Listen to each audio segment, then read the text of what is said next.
Hello everyone, welcome to new class of physics. आज हम बात करेंगे centripetal force and centrifugal force की। जब भी हम सर्कुलर मोशन की बात करते हैं, ये दोनों ही फोर्सेस काफ़ी ज़्यादा इंपॉर्टेंट रोल प्ले करती हैं। किसी भी ऑब्जेक्ट का मोशन किस तरह का होगा, ये उसके साइज पे, स्पीड पे और फोर्सेस पे डिपेंड करता है। अगर सेंट्रीपिटल फोर्स को डिफाइन करें तो सेंट्रीपिटल फोर्स क्या है? Is the component of force acting on an object in the curvilinear motion which is directed towards the axis of rotation और center of curvature। मान लो हमारे पास क्या है, कोई ऑब्जेक्ट है और वो क्या कर रही है, एक सर्कुलर मोशन में ट्रैवल करती है। ओके, तो जो सेंट्रीपिटल फोर्स होगी वो क्या होगा? Component of force acting on the object. ये आ गया हमारे पास कंपोनेंट ऑफ फोर्स एफसी से, जिसे हम डिनोट कर सकते हैं। मान लो ये सेंटर आ गया, तो जो सेंट्रीपिटल फोर्स है वो क्या करेगी? वो टुवर्ड्स द सेंटर एक्ट करेगी। ठीक है। और क्या होगा? ये जो फोर्स है वो होगी परपेंडिकुलर टू द वेलोसिटी। ठीक है। और साथ में क्या चीज आ जाएगी? वेलोसिटी के परपेंडिकुलर है और साथ में डिस्प्लेसमेंट के भी परपेंडिकुलर है। इसीलिए जो सेंट्रीपिटल फोर्स है उसके द्वारा क्या किया जाता है? No work is done. ठीक है, ये चीज आपको एक याद रखनी है कि जो सेंट्रीपिटल फोर्स है वो कोई काम नहीं करती है, क्योंकि जो वेलोसिटी है और फोर्स कंपोनेंट है एक दूसरे के परपेंडिकुलर हैं। मतलब कोई भी डिस्प्लेसमेंट नहीं होती है। जिस डायरेक्शन में हम क्या करते हैं, फोर्स लगाते हैं, हम वर्क हुआ ये कब बोलते हैं? जब जिस डायरेक्शन में हम फोर्स लगाएं उसी डायरेक्शन में अगर डिस्प्लेसमेंट होती है, उस केस में हम बोलते हैं कि हाँ, कोई भी ऑब्जेक्ट है उसके द्वारा कोई काम किया गया। बट यहाँ पे जिस डायरेक्शन में फोर्स लग रही है उस डायरेक्शन में कोई भी काम नहीं हुआ, नो डिस्प्लेसमेंट हुई, तो इसलिए नो वर्क डन हो गया। ठीक है। और अगर इसकी यूनिट्स की बात करें तो न्यूटन क्या आ जाएगी? सेंट्रीपिटल फोर्स की यूनिट आ जाएगी। और किस तरह हम इसको डिनोट कर सकते हैं? हम इसको लिख सकते हैं F is equal to M C. Force क्या है? फोर्स आ जाएगा component of mass into acceleration. Okay. और एक्सेलरेशन को हम क्या बोल सकते हैं? ये आ जाएगा is equal to V square upon R. मतलब फोर्स हमारे पास आ गया, force is equal to M V square upon R, जहाँ पे एफ आ गई सेंट्रीपिटल फोर्स, ए सी क्या आ सकता है? सेंट्रीपिटल एक्सेलरेशन आ गई, एम क्या आ गया? Mass of the object, V आ गई स्पीड और velocity of the object, and R क्या आ गया? रेडियस आ गया। तो यहाँ पे जो रेडियस आएगा वो किसका है?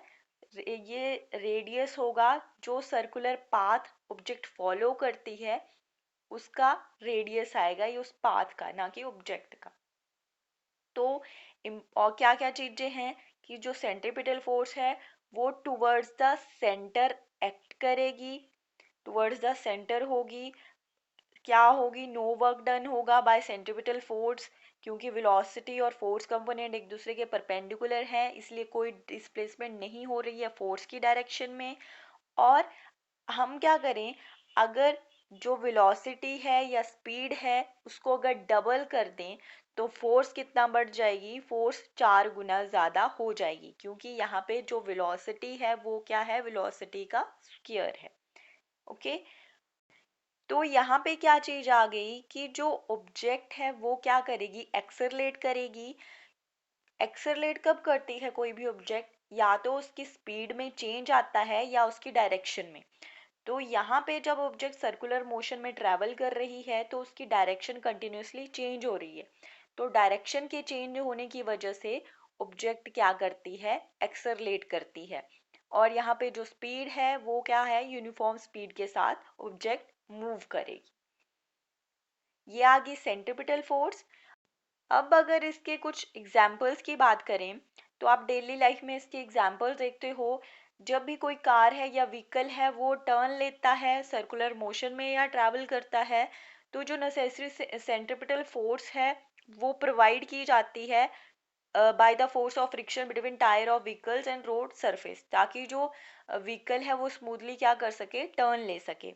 उसी तरह जो नेसेसरी सेंट्रीपिटल फोर्स है वो प्रोवाइड की जाती है by push due to rails on the wheels और ट्रेन ड्यूरिंग टेकिंग टर्न्स। मतलब जब भी हम टर्न लेने की बात करते हैं तो सेंट्रीपिटल फोर्स ज़रूरी हो जाती है एक स्मूथ टर्न के लिए। इसके अलावा जितने भी प्लैनेट्स हैं वो सन के सराउंडिंग में रिवॉल्व करते हैं या मून रिवॉल्व करता है around the earth in circular orbit, यहाँ पे भी जो नेसेसरी सेंट्रीपिटल फोर्स है वो प्रोवाइड करती है जो ग्रेविटेशनल फोर्स है किसके बीच में, between the moon and earth, जिसकी वजह से क्या करता रहता है, जो मून है वो अर्थ के सराउंडिंग में एक पर्टिकुलर ऑर्बिट में मूव करता है। वो किसकी वजह से हो जाता है, यहाँ पे भी सेंट्रीपिटल फोर्स इम्पॉर्टेंट है। तो ये आगे एग्जाम्पल्स। उसके बाद बात करते हैं सेंट्रीफ्यूगल फोर्स की। अब जो सेंट्रीफ्यूगल फोर्स है वो क्या है? Centripetal force is a force that arises from the body's inertia and appears to act on a body that is moving in a circular path which is directed away from the center around which the body is moving. अब जो centrifugal force है वो क्या है? यहाँ पे भी circular motion की ही बात हो रही है। मतलब जब कोई ऑब्जेक्ट क्या है एक सर्कल में, सॉरी सर्कुलर मोशन में ट्रैवल करती है, तो जो सेंट्रीपिटल फोर्स है वो क्या है, एक तरह से अराइज होती है फ्रॉम द बॉडी इनर्शिया और किस तरह एक्ट करती है, आउटवर्ड डायरेक्शन में। जो सेंट्रीपिटल फोर्स थी वो क्या कर रही थी, इनवर्ड डायरेक्शन में एक्ट करती थी, बट सेंट्रीफ्यूगल फोर्स क्या करेगी, आउटवर्ड डायरेक्शन में एक्ट करेगी, सेंटर से बाहर की तरफ को, ठीक है, अवे फ्रॉम द सेंटर। और इसकी अगर फॉर्मूला की बात करें तो हम इसे किस तरह रिप्रेजेंट कर सकते हैं, is equal to minus M V square upon R. मतलब जो इसका मैग्नीट्यूड है वो क्या होगा, सेंट्रीपिटल फोर्स के बराबर होगा, बट डायरेक्शन क्या होगी, अपोजिट होगी। ठीक है, centripetal force and centripetal force का क्या है, दोनों ही फोर्सेस का जो मैग्नीट्यूड है वो सेम है, M V square upon R, but जो डायरेक्शन है वो अपोजिट होगी। m क्या आ जाएगा यहाँ पे, mass of object, v velocity and r is the radius. अब बट और क्या डिफरेंस है इसके अलावा, जो centripetal force and centrifugal force है ये दोनों ही फोर्सेस क्या करेंगी, अलग अलग बॉडीज पे एक्ट करती हैं। और centripetal force and centrifugal force कभी भी एक दूसरे के इफेक्ट को कैंसल आउट नहीं करती हैं। ठीक है, कभी भी ये क्या करेंगी, कैंसल आउट नहीं करेंगी। हम ये नहीं बोल सकते कि ये दोनों क्या करती हैं, एक दूसरे के इफेक्ट को कैंसल आउट या बैलेंस करती हैं, नो। क्योंकि एक तो ये दोनों ही क्या करती हैं, अलग अलग बॉडी पे एक्ट करती हैं। और जो सेंट्रीफ्यूगल फोर्स है उसके केस में न्यूटन्स के लॉज फेल हो जाते हैं एक तरह से।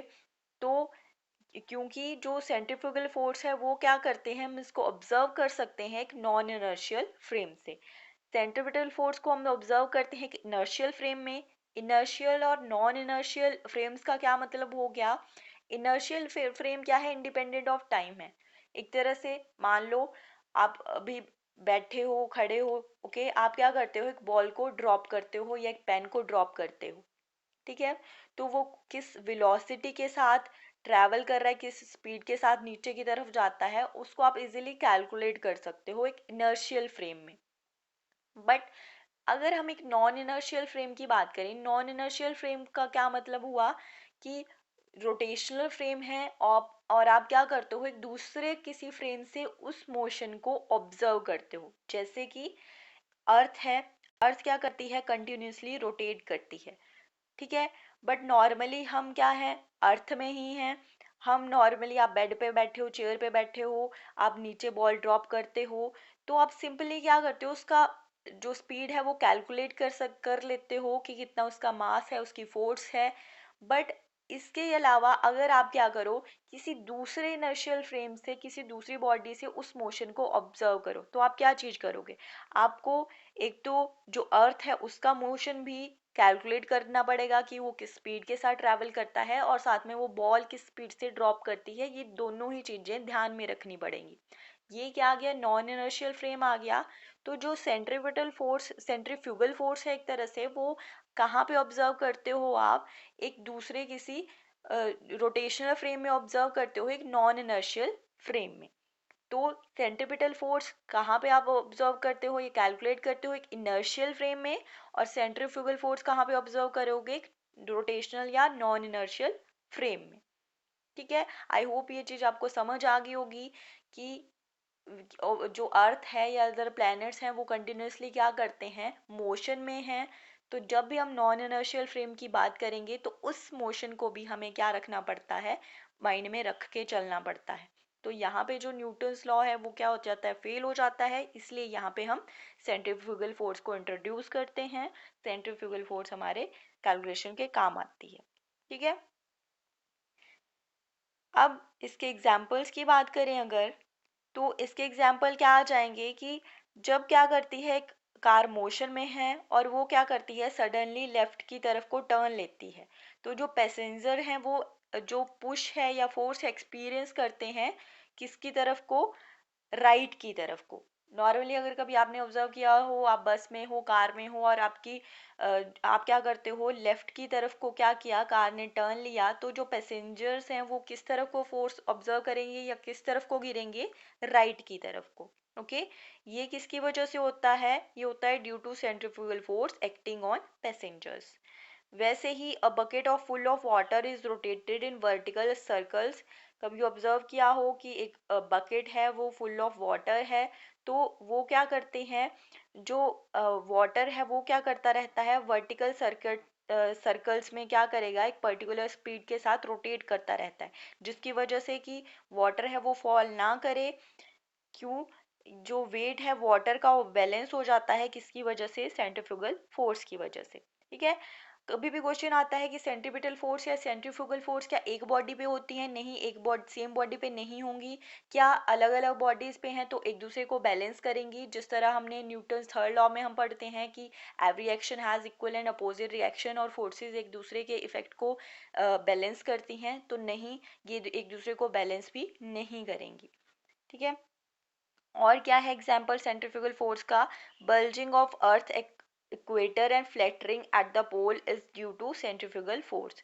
जो अर्थ है वो किस तरह हमें दिखती है, एक बल्जिंग इस तरह दिखती है इक्वेटर्स पे, और पोल्स पे हमें क्या दिखती है, वो फ्लैट दिखती है। ये किसकी वजह से होता है, सेंट्रीफ्यूगल फोर्स की वजह से।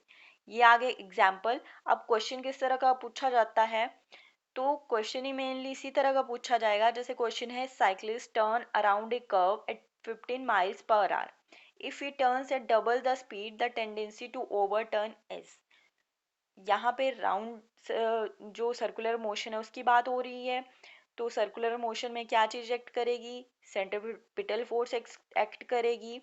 और सेंट्रीपिटल फोर्स क्या होती है, mv² अपॉन आर। यहाँ पे क्या बोला, आपको इस चीज से को अगर ना भी कंसीडर करो तो इससे फर्क नहीं पड़ेगा। आपको क्या कंसीडर करना है, ये वाली चीज की क्या किया, जो स्पीड है अगर उसको डबल कर दें, मतलब v को अगर डबल कर दें, डबल करने का क्या मतलब हो गया, ये आ जाएगा हमारे पास इस तरह से 2v², 4v² आ गया। तो मतलब क्या हो गया कि जो फोर्स है वो क्या हो जाएगी, 4 गुना इंक्रीज हो जाएगी, क्वाड्रपल्ड हो जाएगी। तो राइट आंसर आ जाएगा बी। और किस तरह का क्वेश्चन पूछा जा सकता है, what could be the reason a car moving on a horizontal road gets thrown out of the road while taking a turn. क्या रीजन हो सकता है कि जब कोई कार है मूव कर रही है एक हॉरिजॉन्टल रोड पे and get throwns out of the road while taking a turn, जैसे टर्न लेने लगती है वो रोड से बाहर की तरफ आती है, इसका क्या रीजन होता है, due to reaction of the ground, due to rolling friction force between tyre and road, by the gravitational force, due to lack of sufficient centripetal force. तो एक स्मूथ टर्न लेने के लिए सेंट्रीपिटल फोर्स ज़रूरी है। तो अगर क्या है वो रोड के बाहर चली जाती है, इसका क्या रीज़न हो सकता है, due to lack of sufficient centripetal force. ठीक है, मतलब जो टायर है रोड के बीच, टायर और रोड के बीच में जो फ्रिक्शनल फोर्स है वही हमारी सेंट्रीपिटल फोर्स की तरह काम करेगी यहाँ पे। तो फ्रिक्शन कम होगा, तो इस वजह से क्या हो सकता है कि जब भी कार टर्न लेती है वो रोड के बाहर जा सकती है। ठीक है, तो इस तरह के कुछ क्वेश्चंस पूछे जा सकते हैं। So that's all for today, thank you for watching. And अगर अभी तक चैनल को सब्सक्राइब नहीं किया है तो चैनल को सब्सक्राइब भी ज़रूर कर दें।